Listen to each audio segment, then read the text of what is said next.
Hello everyone, আসসালামু আলাইকুম। কেমন আছেন সবাই? আশা করছি অনেক বেশি ভালো আছেন। আজকে থাকছে টুকিটাকি রান্নার ব্লগ। সারাদিন কি করেছি, কি রান্না হয়েছে সবই থাকছে আজকের এই ভিডিওতে। তো আম্মু এখানে বড়ুর আচার বানিয়েছেন। প্রতি বছরই আম্মু দেখা যায় কোনো না কোনো আচার বানান, হয়তো বড়ুর আচার বানান, না হয় আমের আচার বানান। যেহেতু আমাদের বাড়িতে অনেকগুলো আম গাছ আছে, সেহেতু আম্মু কিন্তু অনেক মজা করে আমের আচার বানান, আবার বড়ুর আচারও বানান। তো ছাদ বাগানে আম্মু শখ করে সিম লাগিয়েছিলেন, কিন্তু এত পরিমাণে সিম এসেছে যে সেগুলো খাওয়ারই মানুষজন নাই। মানুষজনকে দেওয়ার পরেও এগুলো শেষ হচ্ছে না। তাই আমি আম্মুকে বলেছি, আম্মু সিম না খেলেও সিমের বিচি কিন্তু খাওয়া যায়, আর সিমের এই বিচি খেতে অনেক মজা, আর সিমের বিচি কিন্তু শরীরের জন্য অনেক বেশি উপকারী। যেমন কথা তেমনই কাজ। আমি ছাদের উপর গিয়ে এই যে এইরকম সিম পেড়ে নিয়ে এসে সিমের ভিতর থেকে এরকম বিচি বের করে নিয়েছি। এগুলো কিন্তু ডিপ ফ্রিজে অনেকদিন সংরক্ষণ করে খাওয়া যায়। যেকোনো মাছের সাথে খাওয়া যায়, নিরামিষের সাথে খাওয়া যায়, এমনকি ভেজে বা খিচুড়ির মধ্যে দিয়েও খাওয়া যায়। যেকোনোভাবে খেলেই কিন্তু এর স্বাস্থ্য উপকারিতা অনেক বেশি। তো আম্মু আজকে শুঁটকি মাছ দিয়ে এটা রান্না করেছেন। আমি আম্মুকে বলেছি, আম্মু তুমি এটা শুঁটকি মাছ দিয়ে রান্না করো।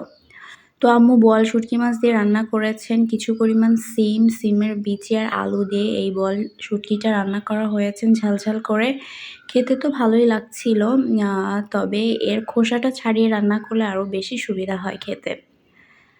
তো আরও কি রান্না করা হয়েছে সেগুলোও শেয়ার করছি। এখানে রান্না করা হচ্ছে গরুর মাংস। গরুর মাংসটা অ্যাজ ইউজুয়াল যেভাবে রান্না করা হয় সেভাবে আসলে রান্না করা হয়েছে।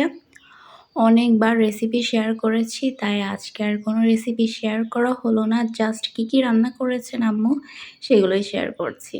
তো গরুর মাংসে অ্যাজ ইউজুয়াল মশলার পরিমাণটা একটু বেশি দিতে হয়। আদা রসুনটা একটু বেশি দিলে মাংসটা খেতে বেশি ভালো লাগে, আর কষিয়ে গরুর মাংসটা রান্না করলে সেই মাংসটা খেতে বেশি মজাদার হয়।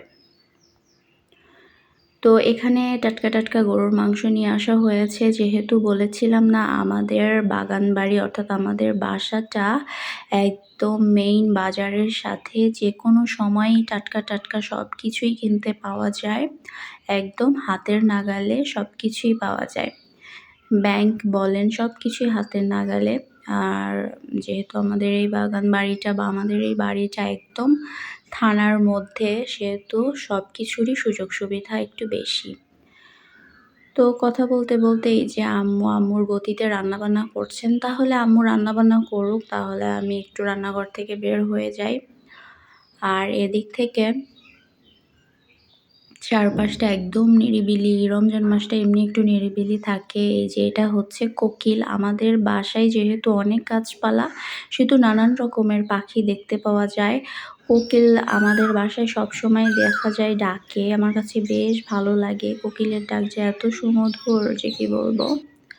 আর এই যে নানান রকমের গাছগাছালি দিয়ে যেহেতু বাসাটা ঘেরা, সেহেতু বিভিন্ন রকমের পাখি আসাটাই স্বাভাবিক। এই ছিল আজকের ভিডিও। সবাই ভালো থাকবেন। আল্লাহ হাফিজ।